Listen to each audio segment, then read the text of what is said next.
اللہ رب العزت ارشاد فرماتا ہے تو ہم نے ان پر لعنت کی، ان کے عہد کو توڑنے اور اللہ کی آیات کے ساتھ کفر کرنے اور انبیاء کو ناحق شہید کرنے اور ان کے یہ کہنے کی وجہ سے کہ ہمارے دلوں پر غلاف ہے، بلکہ اللہ نے ان کے کفر کے سبب ان کے دلوں پر مہر لگا دی ہے، تو ان میں سے بہت تھوڑے ایمان لاتے ہیں، اور ان پر لعنت کی ان کے کفر اور مریم پر بہتان لگانے کی وجہ سے۔ یہاں سے اہل کتاب کے جرائم کی ایک فہرست بیان کی جا رہی ہے، یعنی 1 درجن یا آدھا درجن سے زیادہ ان کے جو جرائم ہے، ان جرائم کو اللہ رب العزت بیان فرما رہا ہے۔ جیسا آیت نمبر 155 میں ان کی 3 غلطیوں کو اللہ رب العزت نے، بلکہ بڑے جرموں کو اللہ نے بیان فرمایا۔ یہودیوں کے جرائم کی فہرست طویل ہے اس آیت اور اس سے اگلی آیات میں، جیسا کہ میں نے کہا تھا کہ اگلی 161 آیت نمبر تک ان کے بدعمالیوں کا اللہ رب العزت نے ذکر فرمایا ہے۔ تو ان میں سے نمبر 1، پہلی ان کی بڑا جرم ان کا یہ ہے کہ یہودیوں نے اللہ عز و جل سے کیے ہوئے عہد کو توڑا، یعنی جب حضرت موسیٰ علیہ السلام سے انہوں نے کہا تھا کہ آپ کتاب لے آئیں کہ جس میں ہماری عبادت کے مفصل طریقے مذکور ہو، شریعت کے احکام مذکور ہو، اگر کتاب لے آئیں گے تو ہم عمل کریں گے۔ جب کتاب حضرت موسیٰ علیہ السلام لے آئے تو پھر انہوں نے اپنے وعدے کو توڑا اور ماننے سے انکار کر دیا، عمل کرنے سے انکار کر دیا۔ پھر دوبارہ ان پر وہ پہاڑ معلق کیا گیا وغیرہ وغیرہ۔ تو یہودیوں نے اللہ عز و جل سے کیے ہوئے عہد کو توڑا، اس کی تفصیل اس سے گزشتہ آیت میں گزر چکی۔ دوسری ان کی غلطی یہ ہے کہ یہودیوں نے اللہ عز و جل کی نشانیوں کا انکار کیا، یعنی جو انبیاء علیہ السلام کی صداقت پر دلالت کرتی تھی، یعنی وہ معجزات، جیسا کہ حضرت موسیٰ علیہ السلام کا وہ عصا، اور حضرت موسیٰ کا دریا کے اندر 12 راستے بنا دینا، کبھی اپنے عصا سے پتھر سے پانی کے چشمے جاری کر دینا،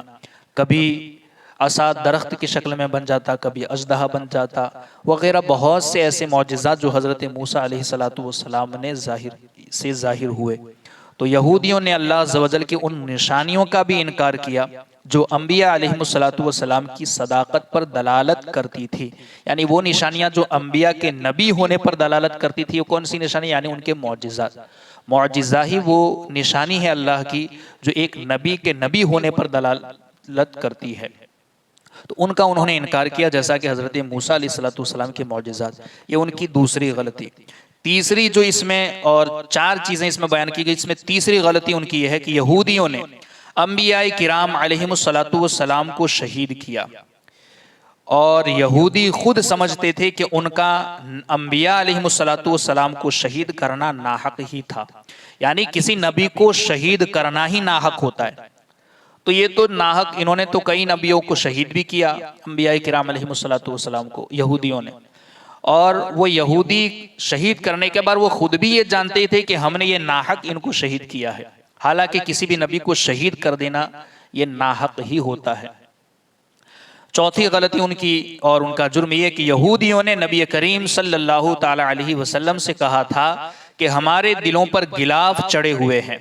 چونکہ یہ بھی ان کا جھوٹ اور نبی کریم صلی اللہ علیہ وسلم کی دعوت کو ٹھکرانا تھا کہ ہمارے دلوں پر غلاف چڑھے ہوئے، یعنی اللہ رب العزت کے پیارے نبی حضور سید عالم صلی اللہ علیہ وسلم جب انہیں دعوت دیتے تھے یا انہیں اسلام کی تعلیمات کی طرف بلاتے تھے تو وہ کہتے تھے کہ ہمارے دلوں پر تو غلاف چڑھے ہوئے ہیں، حالانکہ یہ بھی ان کا جرم تھا، جھوٹ بول رہے تھے۔ اللہ رب العزت نے آگے ہی آیت کے ذریعے ارشاد فرما دیا کہ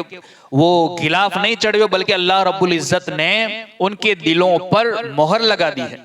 تاکہ کیونکہ ان یہودیوں نے خود ایسے جرم کر کے، ایسے عمل کر کے اپنے دلوں کو نااہل بنا لیا ہے۔ اب اللہ نہیں چاہتا کہ اپنے معظم رسول کی معزز اور مقدس باتیں یہ لوگ اپنے دلوں سے سنیں، اللہ نے ان کے دلوں پر مہر لگا دی ہے کہ انہوں نے اپنے جرم کر کے، کبھی انبیاء کو ناحق شہید کر کے، کبھی اللہ سے کیے ہوئے وعدے کو توڑ کر کے، کبھی اللہ رب العزت کی نشانیوں کا انکار کر کے انہوں نے اپنے دلوں کو خود نااہل بنا لیا ہے۔ اللہ چاہتا ہی نہیں کہ یہ اپنے دلوں یا انبیاء کرام علیہ السلام یا اپنے محبوب کی وہ عظیم ترین باتیں ان کے دلوں تک پہنچے۔ تو یہ ایک ان کا وہ جو کہتے تھے کہ ہمارے دلوں پر تو غلاف چڑھے ہوئے ہیں، چونکہ یہ بھی ان کا ایک جھوٹ اور نبی کریم صلی اللہ علیہ وسلم کی دعوت کو ٹھکرانا تھا، لہٰذا یہ بھی سبب عذاب ہوا، یعنی کہ عذاب کے طفیل ہوا، اللہ ہی نے ان کے دلوں پر مہر لگا دیا۔ اور پانچواں ان کا چھٹا جرم اگلی آیت میں اللہ رب العزت نے ارشاد فرمایا ہے، مگر یہاں جو کہا گیا بل طبع اللہ علیہا، کہ بلکہ اللہ نے ان کے دلوں پر مہر لگا دی، یعنی وہ کہتے تھے یہودی کہ ہمارے دلوں پر غلاف چڑھے ہوئے، اس لیے ہمیں آپ کی بات سمجھ میں نہیں آتی کہ آپ کیا کہنا چاہتے ہیں، یا ہم سمجھ نہیں پاتے کہ آپ کیا بتانا یا کیا سکھانا چاہتے ہیں۔ تو ارشاد فرمایا گیا یہودی کہتے ہیں کہ ہمارے دلوں پر پردے پڑے ہوئے ہیں، بلکہ حقیقت تو یہ ہے کہ اللہ نے ان کے کفر کی وجہ سے ان کے دلوں پر مہر لگا دی ہے۔ اللہ نے اس بات کا بھی ان کا رد فرمایا کہ وہ کہتے ہیں کہ ہمارے دلوں پر پردے ہیں، ان کے دلوں پر پردے نہیں بلکہ اللہ ہی نے ان کے دلوں پر مہر لگا دی ہے، ان کے کفر کی وجہ سے، ان کی بدعمالیوں کی وجہ سے، لہٰذا کوئی واعظ و نصیحت ان کے دلوں پر کارگر نہیں ہو سکتی، اب کوئی بات ان پر اثر انداز نہیں ہو سکتی۔ اس سے معلوم ہوا کہ کفر اور بدکاریاں دل پر مہر لگ جانے کا باعث ہو جاتی ہیں، یعنی اس سے ہمیں بھی عبرت حاصل کرنی چاہیے کہ بدعمالی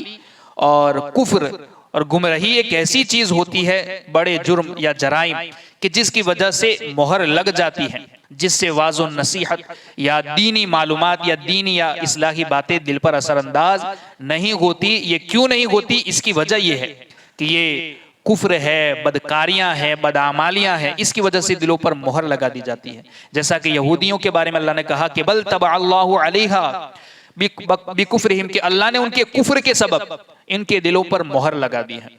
اب ان پر کوئی واعظ و نصیحت اثر انداز نہیں ہو سکتی۔ وَبِكُفْرِهِمْ وَقَوْلِهِمْ عَلَى مَرْيَمَ بُهْتَانًا عَظِيمًا، اب یہاں ان کا ایک پانچواں جرم اور چھٹا جرم بیان ہو رہا ہے۔ چار تو اگلی آیت میں تھے، پہلا یہ کہ وہ اللہ کے وعدوں کو توڑتے ہیں، انہوں نے توڑا۔ دوسرا یہ کہ اللہ کی نشانیوں کا انکار کیا، یعنی نبیوں کے معجزات کا انکار کیا۔ تیسری ان کی عہد شکنی اور بری عادت اور جرم یہ تھا کہ انہوں نے انبیاء کو ناحق شہید کیا۔ چوتھی چیز یہ تھی کہ نبی کریم صلی اللہ علیہ وسلم کو یہ کہتے تھے کہ ہمارے دلوں پر غلاف چڑھے ہوئے ہیں، ہمیں کوئی بات اثر انداز نہیں ہوتی، ہمیں سمجھ میں نہیں آتا۔ تو یہ چار جرم تھے، اور پانچواں جرم ان کا یہ ہے کہ انہوں نے حضرت مریم حضرت مریم رضی اللہ تعالی عنہا پر تہمت لگائی تھی۔ چھٹا یہ کہ انہوں نے کفر کیا اور حضرت مریم رضی اللہ تعالی عنہا پر انہوں نے تہمت لگائی۔ کفر کیا، اس سے کیا مراد ہے؟ یہودیوں کا پانچواں جرم یہ تھا کہ انہوں نے حضرت عیسیٰ علیہ السلام کے ساتھ کفر کیا، یعنی کہ حضرت عیسیٰ علیہ السلام کا انکار کیا، یا تو انہوں نے ان کو شہید کر دیا جیسا کہ ان کے وہم میں ہے۔ اس آیت میں یہود کی دو خرابیاں یعنی بدعمالیوں کا بیان ہے، ایک ان کا کفر اور دوسرا حضرت مریم پر بہتان۔ کفر کی تفصیل یہ ہے کہ انہوں نے کفر کیا، اس سے کیا مراد ہے؟ تو انہوں نے حضرت عیسیٰ علیہ السلام کے بغیر باپ سے پیدا ہونے کا انکار کیا،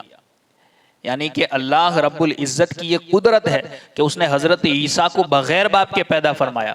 مگر یہودیوں نے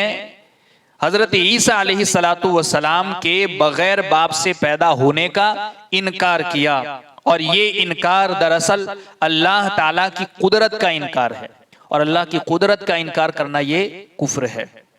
اسی طریقے سے اور اللہ کی قدرت کا انکار کفر۔ دوسری وجہ یہ کہ اگر یہ ضروری ہو کہ ہر شخص کسی باپ سے پیدا ہو تو یہ سلسلہ غیر متناہی ہوگا، یعنی کہ اگر ہر انسان کے لیے یا ہر شخص کے لیے یہ ضروری مان لیا جائے کہ ہر شخص کے لیے پیدا ہونے کا سبب باپ ہی ہے تو یہ سلسلہ غیر متناہی ہوگا، یعنی پھر یہ کہیں اس کی انتہا نہیں ہوگی، وہ حضرت آدم تک بھی نہیں رکے گا، کیونکہ حضرت آدم علیہ السلام کو اللہ نے بغیر باپ بغیر ماں کے پیدا فرمایا۔ مگر اگر یہ ضروری مان لیا جائے کہ ہر شخص کی پیدائش بغیر باپ کے ہو ہی نہیں سکتی، تو یہ سلسلہ تو پھر غیر متناہی، یعنی اس کی کوئی انتہائی پھر نظر نہیں آئے گی، اور غیر متناہی عالم کا ہونا یہ قدیم ہو جائے گا، اور عالم کو قدیم ماننا یہ کفر ہے۔ یعنی قدیم صرف اللہ کی ذات ہے، قدیم یعنی کہ جو ہمیشہ سے ہو، جس کی کوئی ابتدا نہ ہو، اور ازلی جو ہمیشہ رہے، جس کی کوئی انتہا نہ ہو۔ ابتدا جس کی نہ ہو اس کو قدیم، یعنی جو ہمیشہ سے ہو اور ہمیشہ رہے اس کو قدیم کہتے ہیں۔ عالم، دنیا اور دنیا کی ساری چیزیں قدیم نہیں ہیں بلکہ حادث ہیں، یعنی کہ پہلے نہیں تھی، بعد میں پیدا کی گئی اور ہمیشہ نہیں رہے گی، بلکہ قیامت کے دن پھر یہ سب کچھ ختم ہو جائے گا۔ تو قدیم کسی کو ماننا یعنی ہمیشہ سے اور ہمیشہ رہے، یہ صرف اللہ کی ذات ہے اور اللہ کی صفات ہے۔ تو اگر یہ ضروری مان لیا جائے کہ ہر شخص کی پیدائش کا سبب باپ ضروری ہے، تو پھر یہ سلسلہ غیر متناہی ہوگا، اور غیر متناہی عالم کو ماننا، قدیم ماننا لازم آئے گا، اور قدیم ماننا عالم کو یہ کفر ہے۔ یعنی بات سمجھ میں آ گئی؟ تو پہلا جو اس میں ان کا جرم ہے کہ وہ بھی کفرہم، پانچواں جرم ان کا یہ ہے کہ انہوں نے کفر کیا۔ کفر سے مراد یہ ہے کہ یا تو حضرت عیسیٰ علیہ السلام کو بغیر باپ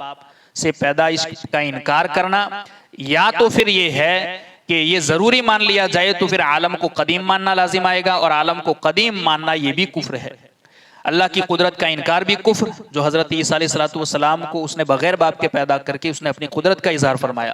تو اس کا انکار بھی کفر۔ دوسرا یہ کہ اگر یہ ضروری مان لیا جائے تو پھر عالم کو قدیم ماننا لازم آئے گا، اور عالم کو قدیم ماننا یہ بھی کفر۔